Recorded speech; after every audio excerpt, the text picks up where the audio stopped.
Hey you all, it's Ashley with Fleet Feet, and today we've got a 10-minute mobility and flexibility workout from Wes Miller of Anti-Fragile Physical Therapy in Asheville, North Carolina. These exercises are working your fascia, and that means they are stretching on a really deep level to increase your flexibility and mobility and help you to become a more efficient, more flexible, balanced runner. Hope you all enjoy this one. As always, thanks for joining us and have a great day.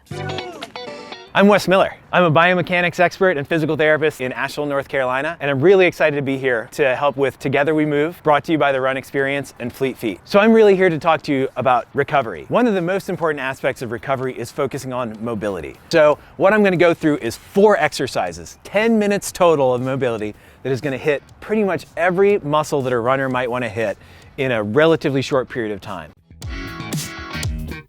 For this exercise series, I'm focusing quite a bit more on long hold stretches. Many people just do short, quick, calisthenic, dynamic warm-up and cool downs, and that's great. That keeps muscles loose, but really one of the other aspects is to truly gain flexibility in the myofascial component, in the strong connective tissue that holds our body together. You have to do loaded, longer duration stretching. So if you're really trying to gain flexibility, and this is such a great time to work on that, because what do we have? We have time right now. Long hold stretches, just like bending a board if you're doing woodworking, you have to apply pressure.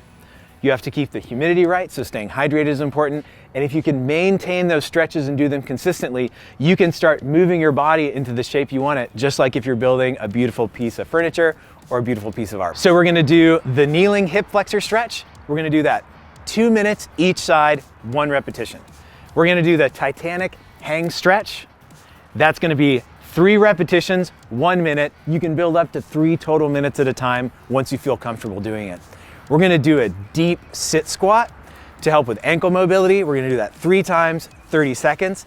And then we're gonna use the strap to open up our chest, take nice deep breaths, and we're gonna do that 3 times, 30 seconds. If you're gonna really focus on gaining flexibility, I recommend doing this daily. In fact, if you've got time, there's nothing that stops you from doing this 2 times a day.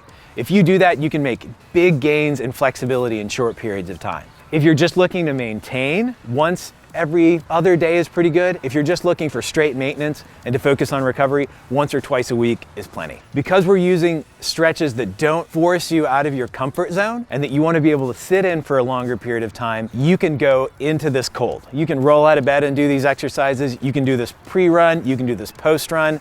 You can do it whenever feels really comfortable. So this is how you're gonna focus on getting your hip flexors and quads. And there's a few variations on this one that I'm gonna show. But start with the easiest one, the one that feels best, the one that you can hold for 2 minutes. And then if you can advance yourself down over time, fantastic. So we're gonna set up here into a low lunge. This back leg is gonna come up and tuck underneath you, and then you're just gonna drop straight to the ground. If you're in this position right, you should feel your abdominals just being a little bit active and already feeling a good stretch on this back thigh. Then, nice deep breath in, and we're gonna take this front hand, lift it high in the air, and try and just stretch lightly away. If you're having trouble holding the balance for this position, doing it in a doorway works great because you can just pop your hand on the doorway and use that for some stability while you're here. As you get comfortable, be careful not to start sagging forward, but really maintaining this core engagement as then you shift forward if you want to increase the stretch on that back thigh. So this stretch gets your psoas, all of your hip flexors in the front of your IT band, your quadriceps, and some of your deep abdominal muscles. If you add this stretch in, you can even get some of your lats and your side body as well. As long as you can maintain this good upright position, you can even come in and grab this back leg, hold it here, just making sure that you can keep those abdominals engaged, and that'll get a little bit more of your long quadricep. You can even tuck it down to the toe to even get those shin muscles. I'm big on multi-muscle stretching. Stretch in units, stretch in functional patterns that you're gonna use so that they translate better to the activities that you care about doing. So again, make sure you do this on both sides, 2 minutes per side. I know it's forever, but it's so worth it. If you can do this consistently over time, it's gonna make a huge difference in how loose those hips feel, which allows you a more forward position when you're running, more efficient, reduced ground reaction forces, and better longevity and efficiency. So this is one of my favorite exercises to get the posterior chain of the body loose. That is such a common complaint for runners. But the great thing about this exercise is it gets your plantar fascia, your calves, your hamstrings, your glutes, and your low back, both sides at the same time, 3 minutes. So, what you need is to go outside and find a tree. Inside you can use a post, a banister, something that's got structure to it. Your treadmill can work okay for this too. And then you just need a strap. So what you're gonna do, walk yourself through it. Feet are gonna go back. I call this the Titanic pose. Heels are down, hips are in the belt, and then you come down with a flat back and then release. So you're just gonna hang out here. Start with a minute. And what you'll feel as you walk through this is your body's gonna really release a lot of that tension through the back of the body. And after a minute, come up. Just make sure you're not feeling dizzy or lightheaded. You don't want someone to find you 3 hours later hanging upside down attached to a post or a tree. So 3 times for a minute. First time, it's just to release all that muscle tension. Second time, third time, then we're really getting into the fascia and the myofascial unit to really gain flexibility and improve your mobility for recovery. So for this next one, we're gonna focus on ankle mobility. You're gonna hold a deep squat 3 times for 30 seconds. However, there's a little caveat to this. What I want you to do is I want you to hold on something. The trim on a doorway works great. A post, a banister, a tree, whatever works so you can get something that's solid and secure. Because what you're gonna do is you're gonna sit and you're really gonna sit down on those heels and wiggle back and forth. So you can pull yourself forward, keeping your heels down on the ground, and then just move side to side. So this really lubricates and loosens up those ankle joints, while at the same time giving your knee some nice deep loaded flexion.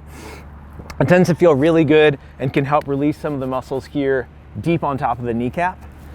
So just stay there 30 seconds.